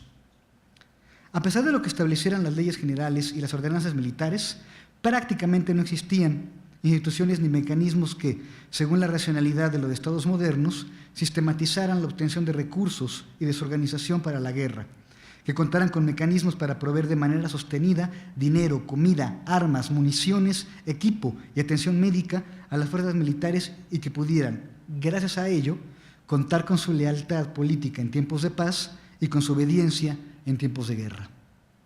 Elemento clave del Plan Calleja respecto del establecimiento de las condiciones para la guerra civil fue su aspecto político. En cada población, los mandos civiles y militares se fusionaban, de esto habló en la mañana la doctora Guedea, lo que en la práctica suponía que los civiles adquirían responsabilidades y facultades militares.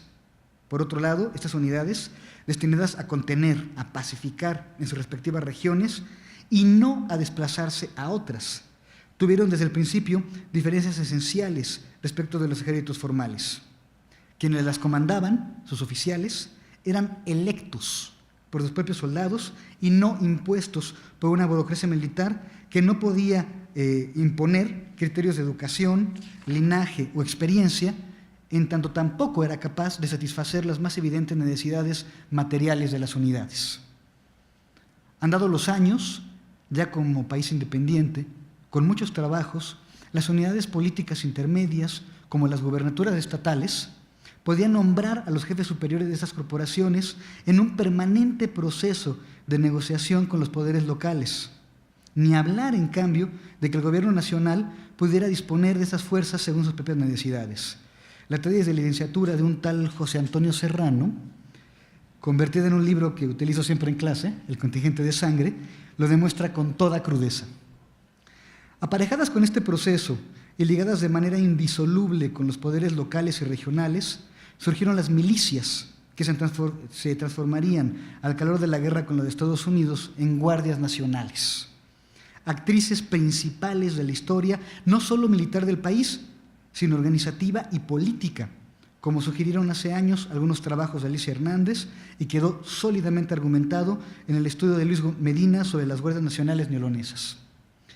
Las hazañas militares a lo largo de estos 50 años son, pues, ante todo, proezas políticas que se basaban en el acuerdo de poblaciones, caciques y órganos de gobierno formales e informales para la concentración temporal de personas y materiales con objetivos precisos que, para los observadores externos y aún para muchos de los propios organizadores, daban la impresión de ser verdaderos ejércitos, pero que en realidad eran frágiles confederaciones de fuerzas ligadas por acuerdos políticos, encabezadas no por generales profesionales abocados a cumplir en los campos de batalla las órdenes provenientes del mando político, gracias a la obediencia y la disciplina de los hombres bajo sus órdenes, sino por mandos militares dedicados, en primer lugar, a mantener el equilibrio y la aquiescencia de las unidades encuadradas formalmente, solo formalmente, bajo sus órdenes, pero con plena autonomía y temperamento frecuentemente veleidoso.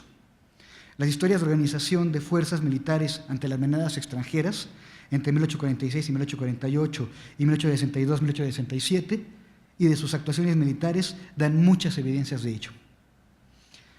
Armas y operaciones. Mientras que otros estados organizaban sus redes comerciales internas e internacionales por medio del tendido de ferrocarriles y de rutas de navegación fluviales, de cabotaje y de altura, el mexicano atestiguó el práctico desmantelamiento de su red de caminos, lograda la red con enormes dificultades debido a la endemoniada orografía nacional. Los grandes circuitos comerciales redujeron sus escalas y las economías se hicieron progresivamente locales. Las operaciones militares, por ello, solían ser de dimensiones limitadas a la escaramuza, el golpe de mano y el asedio, y más bien excepcionalmente había batallas dignas de tal nombre, dado que una batalla, el acto fundamental de la guerra, según Clausewitz y la tradición militar occidental, supone el culmen de la capacidad de organización, logística y transporte de un Estado organizado para la guerra. El progresivo empobrecimiento y aislamiento de las regiones y aún de los gobiernos que aspiraban a tener alcances nacionales provocó que las operaciones militares del periodo fueran protagonizadas casi permanentemente por fuerzas de infantería y caballería, pues el acceso por fabricación o adquisición a máquinas de mayor complejidad que las armas individuales, como la artillería y la marina de guerra, fue prácticamente imposible. Los efectos que los cañones y buques de guerra de los invasores extranjeros tuvieron sobre los soldados y oficiales mexicanos durante las guerras de los pasteles y con los de Estados Unidos son muestra elocuente de esta característica. Para concluir, en una burda superposición de actores y procesos podríamos decir que la larga guerra civil mexicana duró tanto como una de las expresiones políticas más acabadas de los poderes regionales que la protagonizaron, las Guardias Nacionales. Para 1861, los cuerpos de Guardia Nacional gozaban de excelente salud y les restaba por protagonizar sus experiencias más intensas, los 7 años por venir. A partir de 1867, inició el proceso de declive que terminó por desaparecerlas por completo en la década de 1880, aunque su presencia nominal en las leyes se mantenga hasta el día de hoy. La guerra civil, efecto inesperado de la respuesta al desafío militar y social inédito que significó la insurrección de Hidalgo, se extendió tanto como los procesos de independencia, de construcción de identidad nacional y las deliberaciones, conflictos y enfrentamientos que llevaron a la creación de un sistema político pocos lustros antes de que concluyera el siglo XIX. Este sistema político, que sustituía al del Imperio Español, resultó ser muy breve y 30 años después estalló una nueva y cruentísima guerra civil que conocemos como Revolución Mexicana.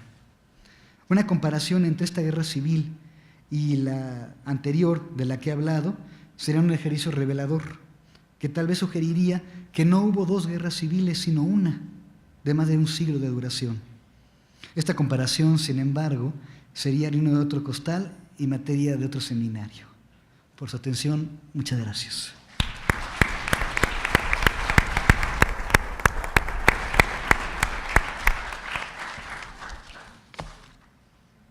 Bueno, pues agradecemos enormemente a Bernardo Ibarrola que se ofrezca voluntariamente para el lunes hacernos una comparación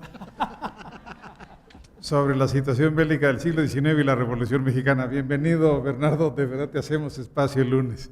No, yo como en la mañana sigo aprendiendo y sigo encantado. De verdad, qué difícil siglo XIX tuvimos, ¿eh? En fin, esperemos tener un siglo XXI mejor. Y bueno, vamos a concluir, pero ¿por qué esas risas? Hay que ser optimistas, los historiadores tenemos que ser optimistas. Bueno, pues es un placer concluir esta sesión con Patricia Galeana. A mí me llama la atención un asunto en relación al tema que va a dar hoy Patricia. Por lo general, cuando uno compara situaciones, personajes, coyunturas, países, conoce uno bien y otro no tanto. En la mañana tuvimos un claro ejemplo de Carlos Errejón, de que conocía también a Hidalgo como a Morelos. Bueno, pues Patricia conoce también a Juárez como a Maximiliano y creo que nos va a hablar de esos tiempos más o menos. Patricia, bienvenida y muchas gracias. Al contrario, Javier, muchísimas gracias y me da muchísimo gusto estar aquí en el Colegio Nacional y participar en este coloquio. Te felicito por haber organizado este tema de las revoluciones. Y bueno, yo creo que independientemente de lo que nos dice Bernardo, de que solo fue una guerra civil desde 1810 hasta 1910, la diferencia… ¿2010? No, y yo oí 1910. A mí me parece que hay de guerras civiles a guerras civiles. Y precisamente la diferencia en la que se está tratando en este coloquio es que son revoluciones, guerras revolucionarias. ¿Y qué quiere decir una revolución? ¿Qué diferencia hay con una rebelión? Pues que la revolución cambia estructuras políticas, económicas, sociales y culturales. Y la de reforma, pues resulta que fue una revolución tan profunda que justamente lo que intentó cambiar, y todavía seguimos en este proceso, intentó cambiar la cultura de la intolerancia religiosa por la de la libertad de pensamiento. Y bueno, a mí, yo fui muy disciplinada, a mí, Javier me mandó mi tema y yo sí hice mi tarea tal cual. Entonces, voy a hablar de las semejanzas y diferencias entre el proyecto imperial y los proyectos de los liberales y los conservadores. Yo quisiera empezar por decir que en el proceso de construcción del Estado Nacional Mexicano, evidentemente hubo muchos proyectos de nación que aquí ya se han estado tratando a lo largo de este coloquio, pero a mí me toca centrarme en el tema de la dicotomía entre México, monarquía o república. Y esta surgió desde la propia insurgencia y cobró fuerza el monarquismo en cada crisis de la República y sobre todo después del trauma de la historia de México, de la pérdida de más de la mitad del territorio nacional, justamente cuando Lucas Alamán hace el programa del Partido Conservador, es en 1849. Y ya después Silver nos ha hablado de su carta a Santana. En este momento de la Guerra Civil de Reforma, que fue una revolución también, se pactó la intervención francesa. Había dos vías después del fracaso de Iturbide para establecer una monarquía, por medios propios o con la ayuda externa. Si se traía a España, bueno, pues para algunos historiadores como Gorman era la reconquista española. Y aquí resulta que se acudió al que era el árbitro de la política europea en ese momento, que fue Napoleón III. A lo largo de todo este proceso hubo pues más liberales republicanos y más conservadores monarquistas. Y además puse menos republicanos con toda intención porque fueron en realidad más los monarquistas. El monarquismo se tiene que valorar para entender la importancia que tuvo el triunfo de la República. Y me voy a ir muy rápido porque, bueno, son 20 minutos y aquí ya tengo 5, así es que ya pasamos a la siguiente.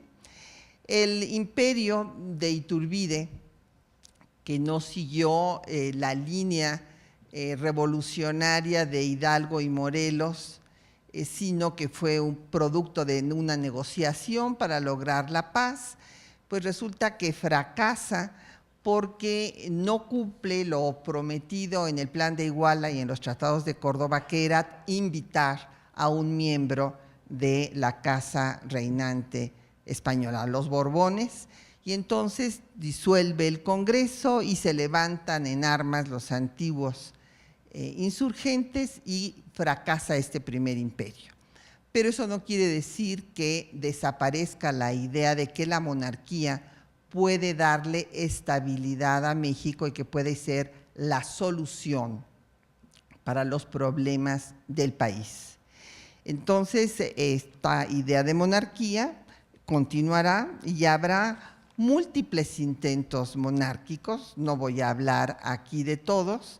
Desde luego están los que vienen desde España, de los cuales el más importante fue el de Bermúdez de Castro, un embajador español que tuvo el mandato del propio Consejo de España para establecer una monarquía en México, pero hubo también una serie de intentos que no se han visto como tales, pero que es importante darle su seguimiento desde Francia. Los ingleses, muy pragmáticos, lo que les interesó fue apoderarse de las minas y inundar con sus productos manufacturados y la deuda. Aquí tenemos al experto Asirbe en el tema.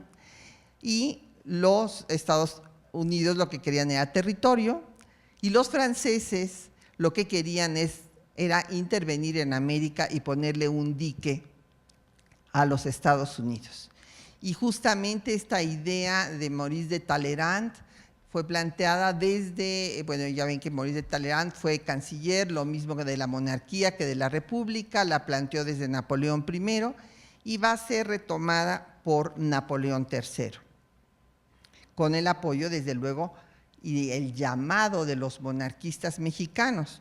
No solamente Lucas Alamán va a escribir sendos artículos pues hablando de la monarquía después de la pérdida del territorio nacional a manos de Estados Unidos, sino que ya desde 1840 José María Gutiérrez de Estrada había señalado que él no creía que ni la República Federal ni la Central le daban estabilidad al país, sobre todo para enfrentar al vecino del norte. Entonces, en este escenario hubo muchos mexicanos que recurrieron a diversas conspiraciones monárquicas y específicamente con Napoleón III. Aquí les puse algunos, Pacheco, Murphy, también en Francia, Radepont y desde luego Gutiérrez de Estrada. El pacto de la intervención se da desde 1859. Siempre nos han enseñado que, bueno, porque dentro de la leyenda negra en contra de los liberales y en particular de Juárez, pues por haber él pedido una moratoria de 2 años, por eso vino la intervención. No, la intervención estuvo negociada desde el inicio de 1859. Y tenemos una serie de documentos que prueban ello. Había habido ya este pacto, pero Napoleón señaló que tenía que esperar el momento oportuno para intervenir, y el momento oportuno sería desde luego la Guerra de Secesión. Además, había decidido desde la Guerra del Piamonte que el príncipe ideal para esta tarea era Maximiliano de Habsburgo. Y esto también lo sabemos por sendas cartas que hay desde 1859, entre ellas la de Andrés Oseguera, que señala que va a ser un Habsburgo y no un Borbón, Gregorio Barandarian, que les escribe a su propio gobierno, él era conservador, que hay que apurarse a darle Tehuantepec a Estados Unidos para que no reconozcan al gobierno de Juárez, y todo esto pues va a desembocar en que venga el Segundo Imperio, apoyado por el que era en ese momento el ejército más experimentado de Europa, un ejército invicto hasta ese momento. En el ofrecimiento al trono a Maximiliano de Habsburgo, que había aceptado mucho antes desde que hubiera este ofrecimiento, desde luego, porque él recibió a los representantes de Napoleón desde 1859 y ya tenía una relación con Napoleón desde 1856, cuando Francisco José lo había mandado para lograr que Napoleón se mantuviera al margen de los problemas en Italia. En ese momento Maximiliano lo describió a Napoleón III como un bufón de circo, porque era pues un advenedizo, un cualquiera, no era un miembro de una casa que debía gobernar, pero después Napoleón lo envolvió y acabó convencidísimo de que Napoleón no iba a intervenir en Italia, cosa que desde luego hizo en cuanto Maximiliano salió de París. En el ofrecimiento al trono es muy interesante que está Gutiérrez de Estrada. Imagínense ustedes la constancia de Gutiérrez de Estrada, 24 años luchando por establecer una monarquía, y él es el que encabeza el ofrecimiento al trono. Pero he aquí que en la desesperación que tenían cuando se llegó a un equilibrio de fuerzas en la Guerra de Reforma en el 59, porque todos 58 fueron triunfos de los conservadores, y en el 59 hubo un equilibrio de fuerzas, y entonces como no habían podido, pues en ese momento España no estaba en posibilidades de financiar una empresa de esta envergadura, pues recurrieron a Napoleón III. Nada más que se les olvidó que Napoleón III, como decía Maximiliano, era un advenedizo para, en fin, miembros de las dinastías europeas, pero además era un advenedizo liberal, orgullosísimo de ser descendiente de la Revolución Francesa. Y aquí que los conservadores monarquistas eran clericales. Y entonces, pues aquí se dio una contradicción de origen, porque Napoleón pues eligió a otro liberal como Maximiliano, orgullosísimo descendiente de José II de Austria, que había controlado a la Iglesia en sus dominios, y que cuando fue la ceremonia de aceptación al trono, dijo expresamente que aceptaba esta corona para establecer, como había dicho también con Montfort, ahorita nos recordó Silvestre textualmente, instituciones sabiamente liberales. Ya me imagino que Miranda, que era el brazo derecho de don Pelagio Antonio Labastida y Dávalos, obispo de Puebla y después arzobispo de México, quien había financiado el levantamiento, porque no nada más apoyó la Iglesia, o sea, tenemos todos los documentos, financió el levantamiento armado de Antonio Haro y Tamariz para derrocar al gobierno emanado de Ayutla. Y por eso el moderado de Comonfort fue el primero en intervenir los bienes sagrados de la Iglesia del Obispado de Puebla. Entonces, don Pelagio se había ido a convertirse en un discípulo cercano de Pío IX, que recordarán ustedes que en 1864 da su encíclica Quanta Cura y el Syllabus Errorum, en donde condenaba nada menos al liberalismo, todo el liberalismo, y al concepto de soberanía de los estados. Entonces, pues la Bastida fue a ver a Maximiliano. Déjenme decirles, porque hay algunos que hacen a Maximiliano la víctima, que fue engañado y que qué barbaridad, los mexicanos lo trajeron y luego aquí lo masacramos por salvajes, en fin. No, Maximiliano tuvo toda la información de lo que querían. Tanto José de Jesús Terán, el representante de la República Juarista, un héroe de la diplomacia mexicana que muere en estos trayectos, le dijo que no aceptara la corona, que aquí había un gobierno establecido, que eran falsas las actas de adhesión que se le daban, y también recibió a la Bastida. Y la Bastida lo que le fue a decir era que lo único que querían es que derogara todas las leyes de reforma.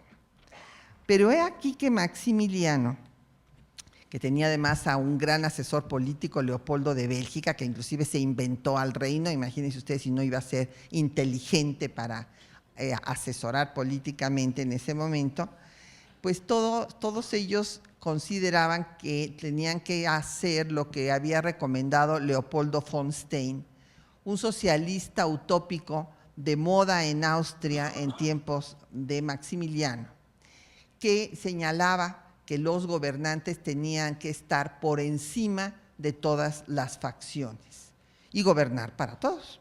Entonces, bueno, Maximiliano dijo, los conservadores y la Iglesia me vienen a ofrecer el trono, que bueno, yo ya había negociado con Napoleón por otra parte, entonces a ellos ya los tengo.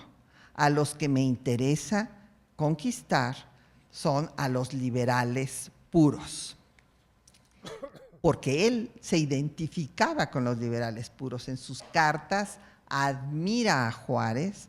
Una de las primeras cosas que hace cuando viene para México es invitarlo a gobernar juntos. Quería que regresara a ocupar la Suprema Corte, la presidencia de la Suprema Corte de Justicia de la Nación. Entonces, pues primero para darle gusto a la Iglesia y tranquilizarlos, porque Forey ya había dado toda una serie de proclamas que tenían alarmado a toda la Iglesia y a todos los conservadores. Había dicho que Napoleón III vería con muy buenos ojos que se estableciera el principio fundamental de las sociedades modernas, que era la libertad de cultos, y que no se iba a molestar a ninguno de los adjudicatarios de los bienes nacionalizados por Juárez. Entonces, imagínense ustedes, estos eran los dos puntos centrales. Así es que hubo un retraimiento muy grande de los que le habían ofrecido el trono. Después de esto viene una dictadura liberal, porque le pongo dictadura liberal porque eso es una carta en donde textualmente Napoleón III le dice que lo que tiene que establecer es una dictadura liberal. Nada de hacer constituciones y congresos, porque urge acabar con los republicanos. Y por eso es que se da un estatuto provisional del Segundo Imperio en el que la soberanía radica en el soberano. Después de hacer esto, rompe con el nuncio porque quería ejercer el patronato como un derecho, igual que lo habían ejercido los reyes de España, y que la Iglesia se sometiera a su autoridad. Sí, como príncipe católico establecía que la religión oficial era el catolicismo, pero que habría libertad de cultos y que se podría enseñar la religión católica, pero todas las otras religiones que se establecieran en el imperio. Entonces, bueno, esto fue la debacle para quienes lo habían traído, pero resulta que los republicanos siguieron el sistema de guerra de guerrillas que Ocampo había recomendado para enfrentarse a los Estados Unidos y que en ese momento no había tenido eco y había renunciado inclusive a la gubernatura de Michoacán por este hecho. Ahora ya muerto desde luego Ocampo, ahora sí se sigue el sistema de guerra de guerrillas y entonces pues los franceses tienen que irse por donde habían venido y este es el principio del fin del imperio de Napoleón III, que había escrito que el ponerle un dique a Estados Unidos en América iba a ser la página más gloriosa. Entonces, bueno, como ya se me acabó el tiempo, nos vamos a pasar hasta la penúltima lámina, por favor. Adelante, adelante, adelante, adelante. Ahí. Y pues nada más señalarles que, como ustedes se darán cuenta, hay muchas más convergencias entre Maximiliano y los liberales, el proyecto liberal, que entre Maximiliano y el proyecto conservador. Desde luego todos querían estabilidad política, pero en el proyecto conservador pues se quería un Estado confesional, en el proyecto liberal un Estado laico, y lo que pretendió hacer Maximiliano es unir la idea de monarquía y la de reforma. Y ahora sí, la última lámina, la pasamos por favor. El tema es que la trascendencia de lo que yo he llamado la tercera reforma, la de Maximiliano, desde la perspectiva de un príncipe católico, bueno, pues contribuyó al triunfo definitivo del proyecto liberal, porque demostró que los conservadores clericales en México, como escribió Carlota, creían que vivían en tiempos de Felipe II. Muchísimas gracias.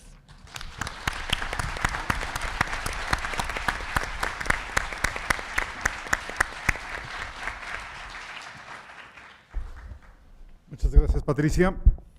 Bueno, pues hemos tenido la fortuna, el privilegio de escuchar a lo largo del día a 10 magníficos historiadores sobre diferentes temas. En algunos momentos se cruzaron, se complementaron, se contradijeron. Así es la historiografía. Sé que algunos de ustedes han estado desde las 12 de la mañana con nosotros.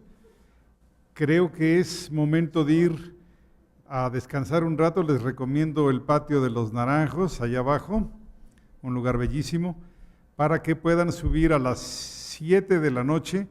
Va a haber un diálogo sobre la Revolución Cubana entre Enrique Krause y uno de los mejores conocedores de la Revolución Cubana, Rafael Rojas, que ya está aquí, listo. Rafael también va a participar en la mesa del lunes, en donde vamos a comparar Revolución Mexicana primero con la Guerra Cristera y luego con la Guerra Civil Española, primero con la Revolución Bolchevique, con la Guerra Civil, con China, con Cuba, y vamos a concluir con Centroamérica. ¿Sí? Yo les puedo garantizar que va a haber tan buenos historiadores como los ha habido el día de hoy. Les agradezco muchísimo a todos, Rubén, José Antonio, Silvestre, Patricia, Bernardo, pero más les agradezco a todos ustedes que hayan preferido estar aprendiendo historia en un sábado en la mañana y en la tarde. Se quedan con Enrique Krause y con Rafael Rojas, se los recomiendo muchísimo. Nos vemos el lunes.